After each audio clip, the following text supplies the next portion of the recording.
Crecer en la Fe presenta el estudio de la lección de la escuela sabática. Será de mucho provecho para tu crecimiento espiritual. Bienvenidos.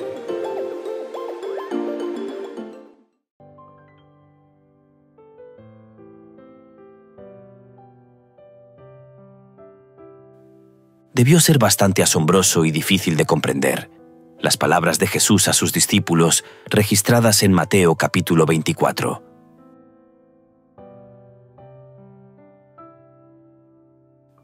Cuando Jesús salió del templo y se iba, se acercaron sus discípulos para mostrarle los edificios del templo. Respondiendo él, les dijo: ¿Veis todo esto? De cierto os digo que no quedará aquí piedra sobre piedra que no sea derribada.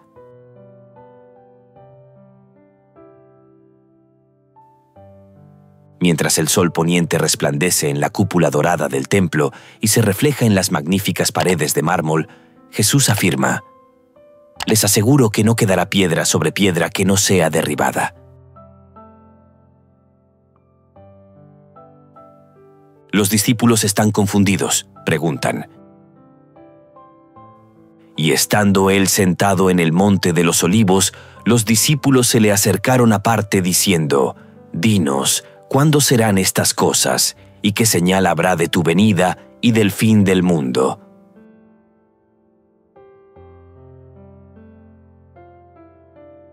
¿Qué podrían significar estas palabras pronunciadas por Jesús en Mateo 24? En Mateo 24, Jesús combina magistralmente dos asuntos sumamente importantes para el pueblo de Dios. El primero, la destrucción de Jerusalén. El segundo, los sucesos previos a su segunda venida.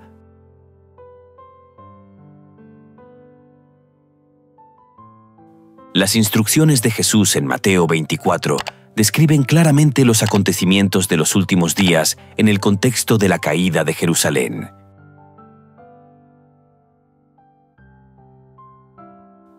El año 70 después de Cristo marcó el final de Israel como nación. Aunque fue Roma la que arrasó Jerusalén y el templo, había otros poderes involucrados en esa guerra. ¿Sabes cuáles fueron esos otros poderes? Fueron poderes espirituales. Era Satanás con sus huestes angélicas caídas. Satanás usó una estrategia. Satanás usó su más poderosa arma: el engaño.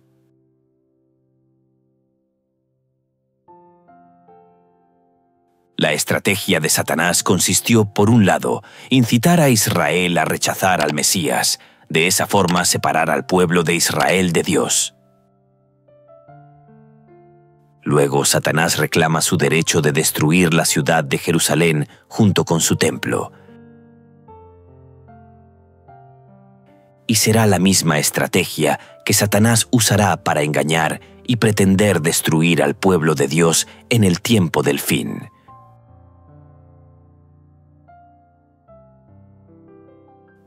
Lo triste de esta historia bíblica es que Dios avisó repetidas veces de las consecuencias de rechazarlo. Dios, en su infinita misericordia, retrasó la ejecución de la sentencia. Se cumpliría en el año 70 después de Cristo.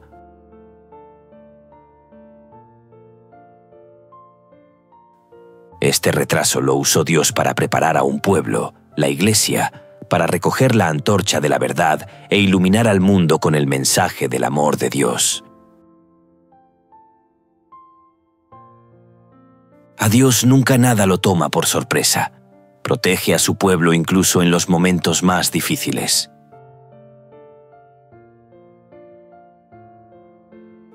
En este video y en las diferentes secciones estudiaremos la doble estrategia de Satanás para engañar y destruir al pueblo de Dios.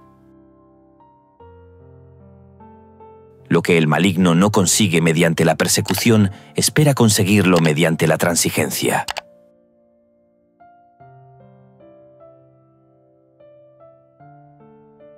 y este estudio lo haremos mediante los siguientes puntos. Primero, un Salvador con el corazón roto. Segundo, cristianos salvaguardados providencialmente. Tercero, fieles en medio de la persecución. Cuarto, asistencia a la comunidad. Quinto, un legado de amor.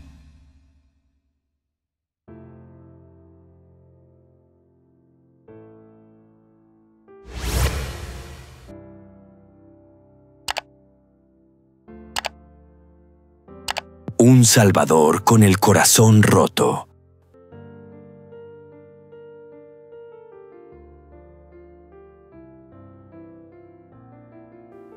Mientras Jesús estaba sentado en el Monte de los Olivos, con vistas a la ciudad de Jerusalén, su corazón estaba destrozado. El Evangelio de Mateo dice: Jerusalén, Jerusalén, que matas a los profetas y apedreas a los que te son enviados. ¿Cuántas veces quise juntar a tus hijos como la gallina junta sus polluelos debajo de las alas y no quisiste? He aquí vuestra casa os es dejada desierta.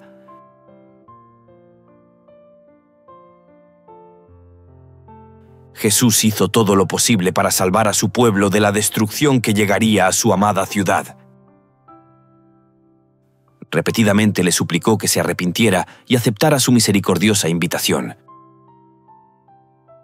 El amor de Jesús por su pueblo fluía de un corazón de amor infinito. Es difícil entender un acontecimiento como la destrucción de Jerusalén a la luz del carácter amoroso de Dios.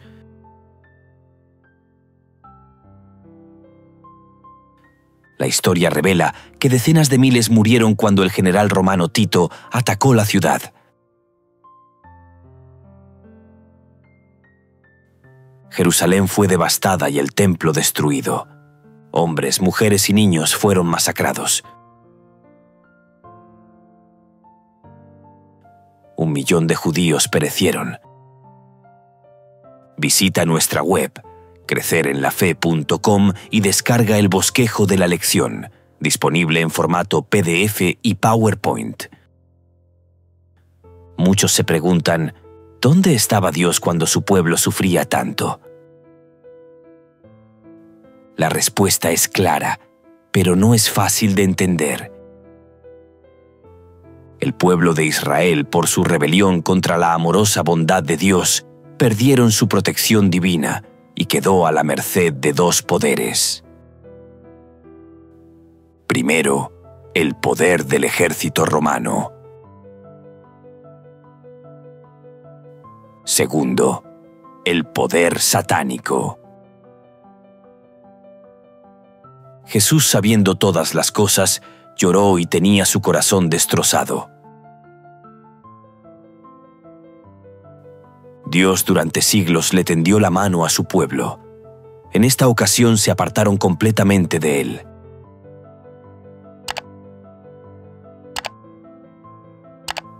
Jesús lloró al acercarse a Jerusalén por 3 razones. La primera, sabía que su pueblo iba a sufrir las merecidas consecuencias de su pecado.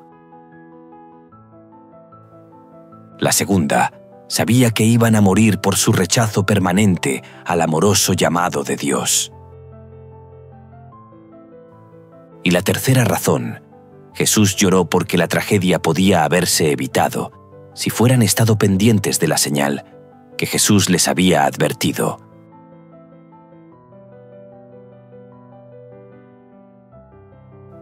Todo este sufrimiento se pudo haber evitado.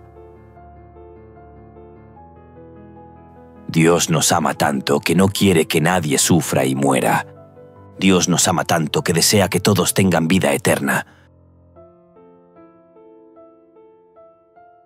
Echad de vosotros todas vuestras transgresiones con que habéis pecado, y haceos un corazón nuevo y un espíritu nuevo. ¿Por qué moriréis, casa de Israel?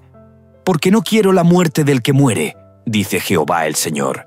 Convertíos, pues, y viviréis.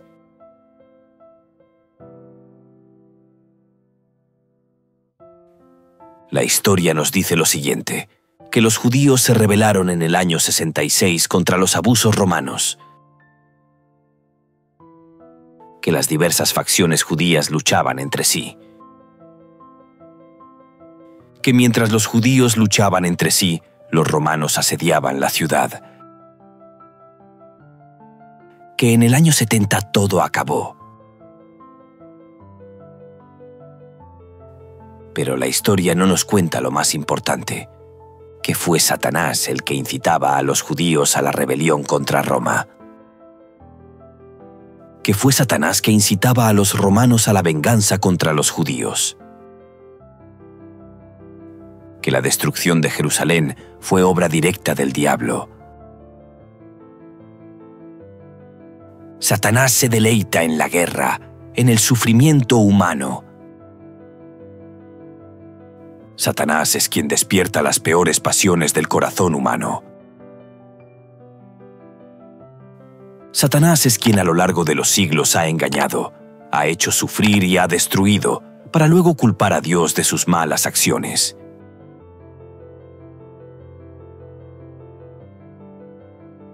La trágica muerte de miles de inocentes fue obra de Satanás, no de Dios. Satanás es experto en hacer que los creyentes nos alejemos de Dios. El pueblo de Israel, al igual que nosotros, si nos apartamos, si nos alejamos de la fuente de vida que es Dios, quedamos a merced de un enemigo que solo busca causar dolor, destrucción y muerte.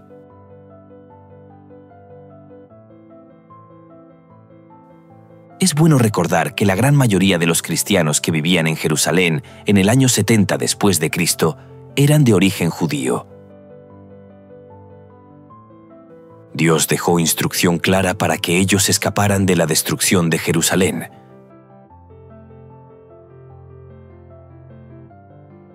¿Qué instrucción le dio Jesús a su pueblo para salvarlo de la destrucción venidera de Jerusalén? Leamos Mateo 24, versículos 15 al 21. Por tanto, cuando veáis en el lugar santo la abominación desoladora de que habló el profeta Daniel, el que lee, entienda, entonces los que estén en Judea huyan a los montes. El que esté en la azotea no descienda para tomar algo de su casa, y el que esté en el campo no vuelva atrás para tomar su capa. Mas ay de las que estén encintas y de las que críen en aquellos días. Orad, pues, que vuestra huida no sea en invierno ni en día de reposo, porque habrá entonces gran tribulación, cual no la ha habido desde el principio del mundo hasta ahora, ni la habrá.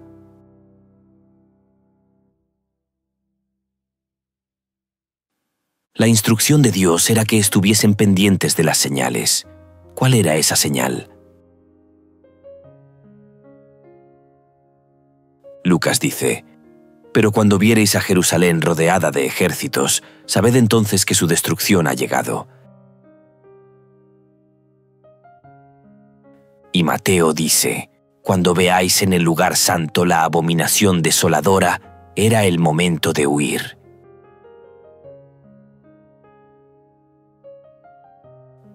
Es decir, la señal era que, cuando se acercaran los ejércitos romanos, debían huir de la ciudad. Muy pocos estuvieron pendientes de esta señal.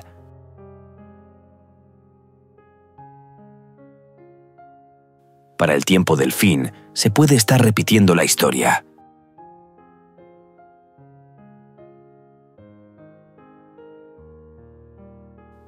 ¿Qué es la abominación desoladora? Para tener un concepto completo, es necesario que personalmente cada uno estudie el libro El conflicto de los siglos, capítulo 1, y el libro del profeta Daniel, capítulos 9, 11 y 12. Aquí explicaremos de forma resumida lo que esto significa. Para un judío, abominación era dos cosas. Primero, a un ídolo o a algún otro símbolo pagano. Segundo, abominación era alguna cosa que resultaba ofensiva desde el punto de vista religioso. Es decir, Cuando el ejército romano instaló los símbolos de la Roma pagana dentro del predio del templo, esto era la señal para salir corriendo de Jerusalén y salvar sus vidas. Triste que muy pocos estaban velando y atentos a estas señales.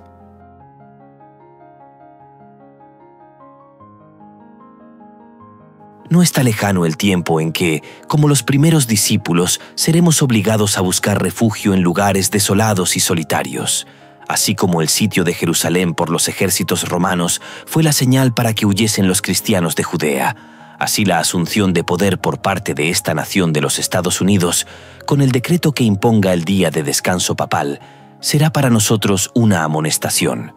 Entonces será el momento de abandonar las grandes ciudades y prepararnos para abandonar las menores en busca de hogares retraídos en lugares apartados entre las montañas.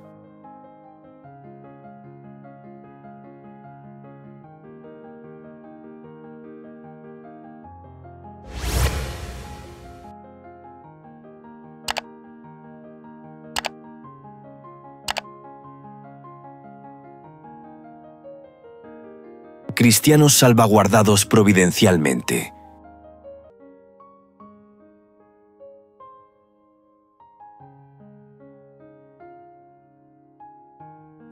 La gracia, la providencia y la presciencia de Dios se revelan claramente en los sucesos que llevaron a la destrucción de Jerusalén. Veamos algunos hechos. El ejército romano de Sestio Galo rodeó la ciudad en su intento de invadir Jerusalén en el año 66 después de Cristo. Cuando su ataque parecía inminente, inesperadamente se retiró.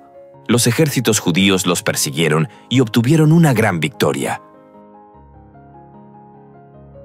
Mientras los romanos huían y los judíos los perseguían, los cristianos de Jerusalén huyeron a Pella, al otro lado del río Jordán.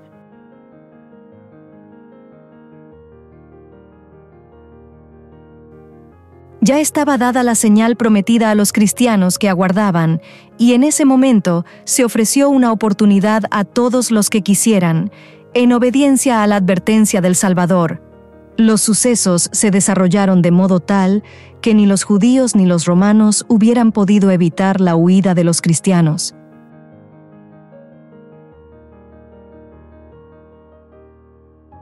Tenemos un Dios que siempre se ha preocupado por el bienestar de su pueblo.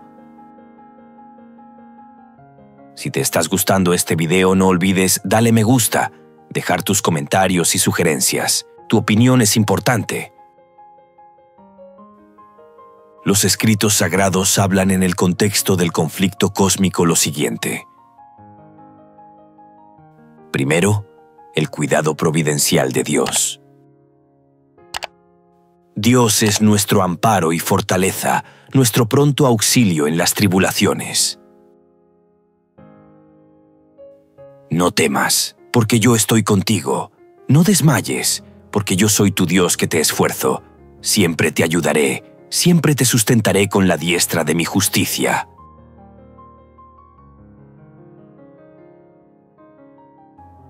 Segundo, hablan de la soberanía de Dios. Todo lo que Jehová quiere, lo hace, en los cielos y en la tierra, en los mares y en todos los abismos. Sobre la soberanía de Dios podemos afirmar 4 cosas. Que Dios es soberano y gobierna los acontecimientos de la tierra para el cumplimiento final de sus propósitos divinos. Que, aunque a veces Dios altera sus planes originales sobre la base de nuestras decisiones humanas, su plan final para este planeta se cumplirá. Que habrá momentos en que el pueblo de Dios experimentará dificultades, persecución, encarcelamiento y la muerte misma por causa de Cristo. Que en los tiempos más difíciles Dios sostendrá y salvaguardará a su iglesia.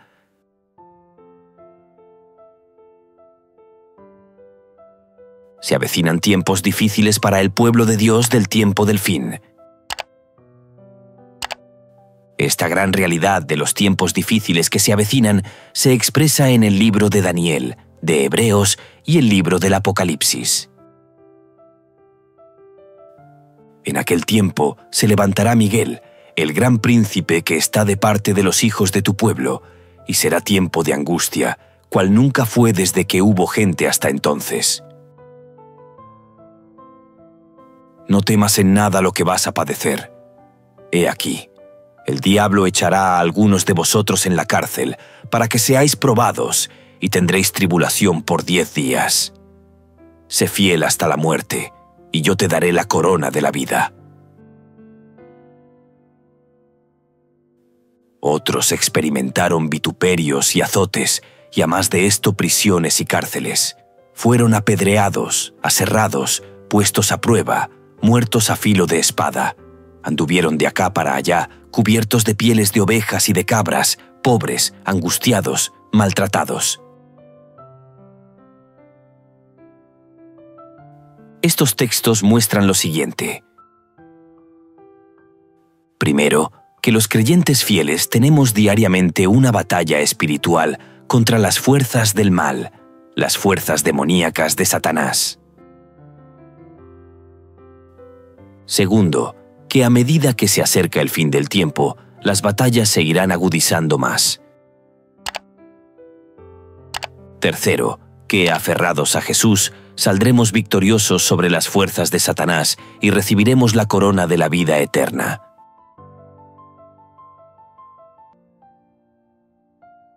El pensamiento inspirado dice: Vanos eran los esfuerzos de Satanás para destruir a la Iglesia de Cristo por medio de la violencia. La gran lucha en que los discípulos de Jesús entregaban la vida no cesaba cuando esos fieles portaestandartes caían en su puesto, triunfaban por medio de su derrota. Los siervos de Dios eran asesinados, pero su obra seguía siempre adelante.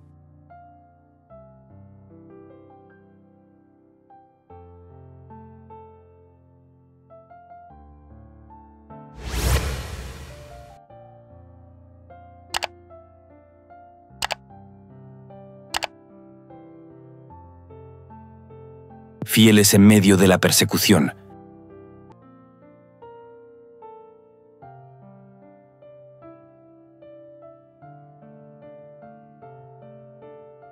Los comienzos de la Iglesia fueron realmente esperanzadores.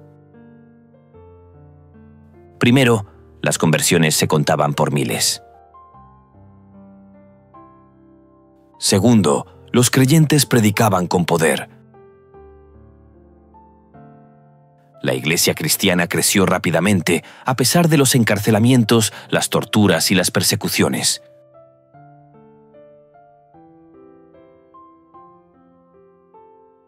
Los discípulos de la Iglesia primitiva enfrentaron muchos desafíos, tales como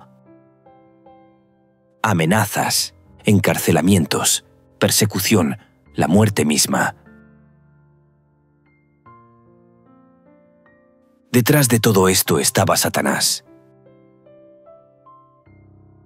Pero con el poder del Espíritu Santo, la Iglesia del Nuevo Testamento proclamó valientemente al Cristo resucitado. Y las iglesias se multiplicaron por toda Judea, Galilea y Samaria. Entonces las iglesias tenían paz por toda Judea, Galilea y Samaria, y eran edificadas, andando en el temor del Señor, y se acrecentaban fortalecidas por el Espíritu Santo.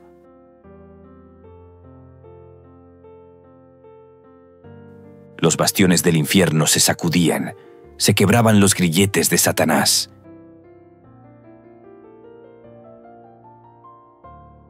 Satanás estaba inquieto.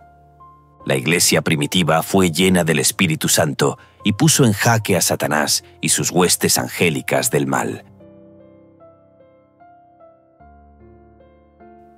El príncipe del poder del mal puede ser mantenido en jaque únicamente por el poder de Dios en la tercera persona de la divinidad, el Espíritu Santo.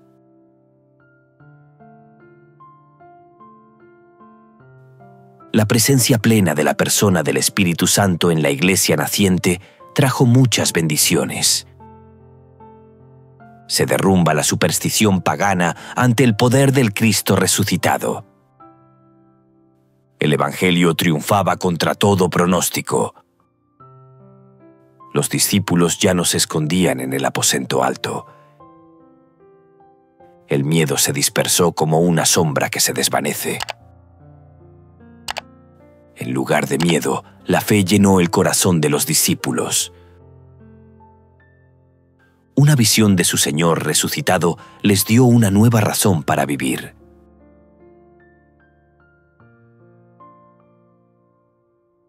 Nuestro Señor no solo les había dado la gran comisión, sino también la gran promesa. Pero recibirán poder cuando venga sobre ustedes el Espíritu Santo, y me serán testigos en Jerusalén, en toda Judea, en Samaria y hasta lo último de la tierra.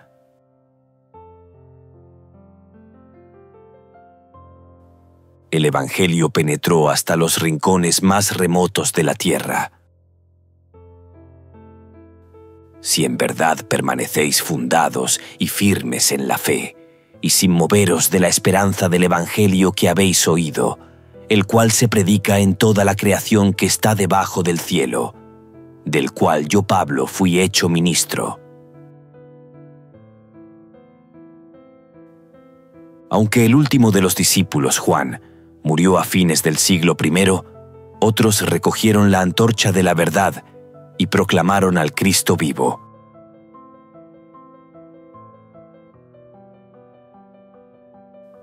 ¿Qué podemos aprender de la iglesia primitiva que pueda ayudarnos a nosotros, la iglesia del tiempo el fin?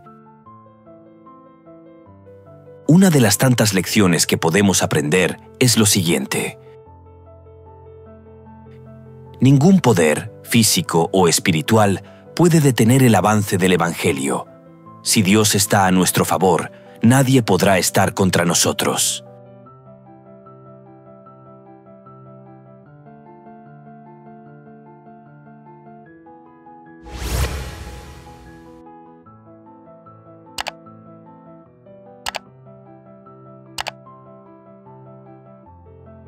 Asistencia a la comunidad.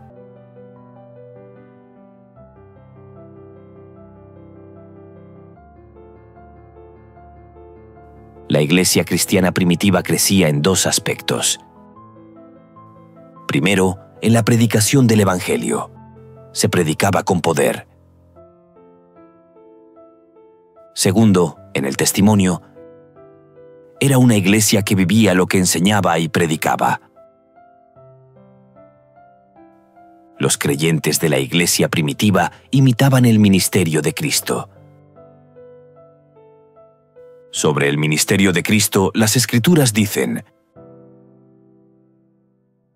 recorría toda Galilea, enseñando en las sinagogas, predicando el evangelio del reino y sanando toda enfermedad y dolencia de la gente. Jesús se preocupaba, se interesaba profundamente por la gente, y lo mismo hacía la iglesia del Nuevo Testamento.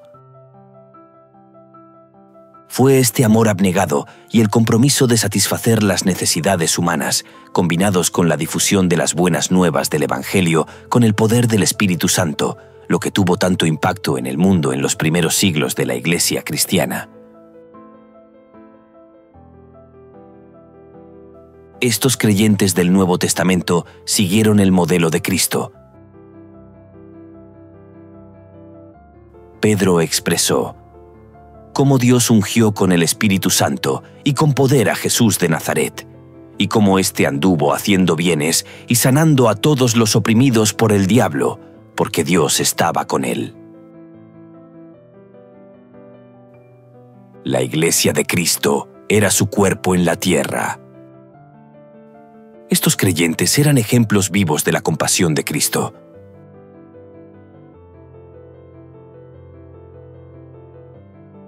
En el gran conflicto que asola al universo, hay dos actores. Por un lado, el diablo, que quiere desfigurar por completo la imagen de Dios en la humanidad. Por el otro lado, Jesús, quien tiene el propósito de restaurar la imagen de Dios en el hombre. La restauración de la imagen de Dios en el hombre incluye la restauración física, mental, emocional y espiritual. Jesús anhela que estemos físicamente sanos, mentalmente alerta, emocionalmente estables y espiritualmente enteros.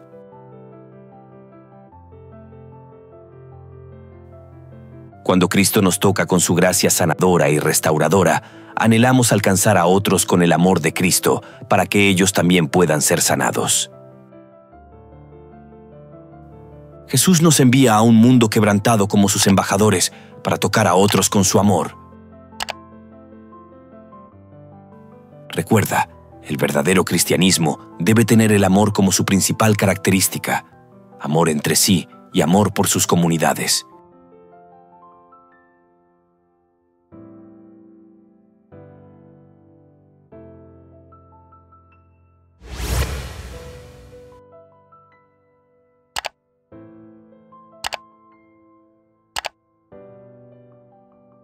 Un legado de amor.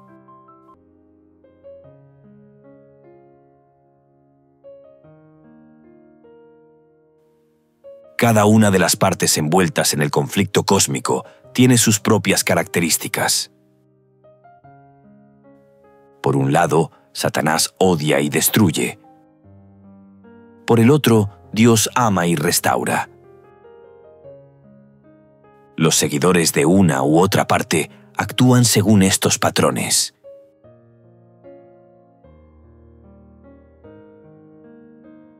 Si seguimos a Dios, lo mostraremos a través del amor manifestado a los demás. El cristianismo auténtico se destaca por el amor. El apóstol Juan dice: nosotros le amamos a Él, porque Él nos amó primero. Si alguno dice, yo amo a Dios, y aborrece a su hermano, es mentiroso. Pues el que no ama a su hermano a quien ha visto, ¿cómo puede amar a Dios a quien no ha visto? Y nosotros tenemos este mandamiento de Él: el que ama a Dios, ame también a su hermano.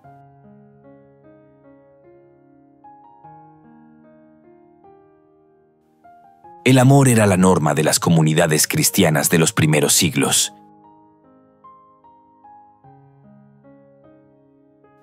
Tertuliano afirmaba: son principalmente las obras de un amor sumamente noble las que llevan a muchos a poner una marca sobre nosotros. Vean, dicen, cómo se aman unos a otros.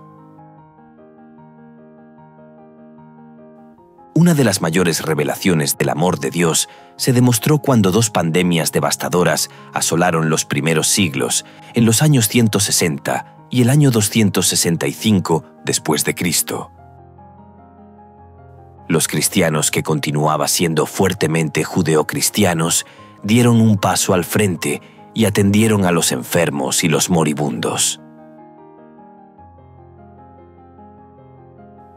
Estas plagas mataron a decenas de miles de personas y dejaron pueblos y ciudades enteras casi sin habitantes. El ministerio desinteresado, abnegado, atento y amoroso de los cristianos tuvo un enorme impacto sobre la población. Con el tiempo, miles, y finalmente cientos de miles, y luego millones del Imperio Romano se hicieron creyentes de Jesús durante estas dos epidemias. El amor, el interés por los demás y la atención abnegada en favor de los enfermos y los moribundos generaron una admiración por estos creyentes y por el Cristo que representaban. El sociólogo estadounidense Rodney Stark escribió: la mayoría de nuestros hermanos cristianos mostraron un amor y una lealtad sin límites, sin escatimar esfuerzos y pensando siempre en los demás. Sin tener en cuenta el peligro, se hicieron cargo de los enfermos, supliendo todas sus necesidades en Cristo, y con ellos partieron de esta vida serenamente felices. porque se contagiaron de otros, atrayendo sobre sí la enfermedad de su prójimo y aceptando alegremente sus dolores.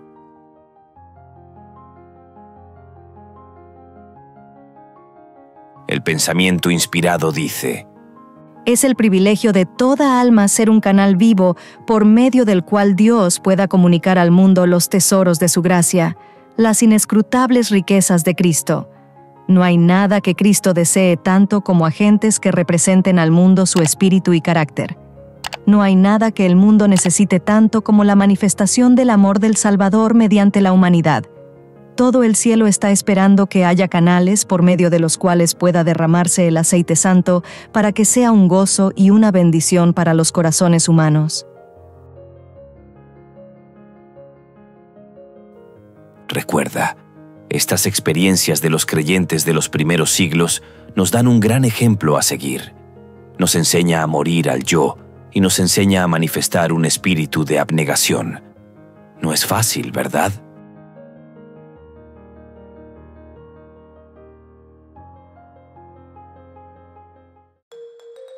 Crecer en la Fe les invita y les motiva a seguir estudiando las Sagradas Escrituras a través de este material.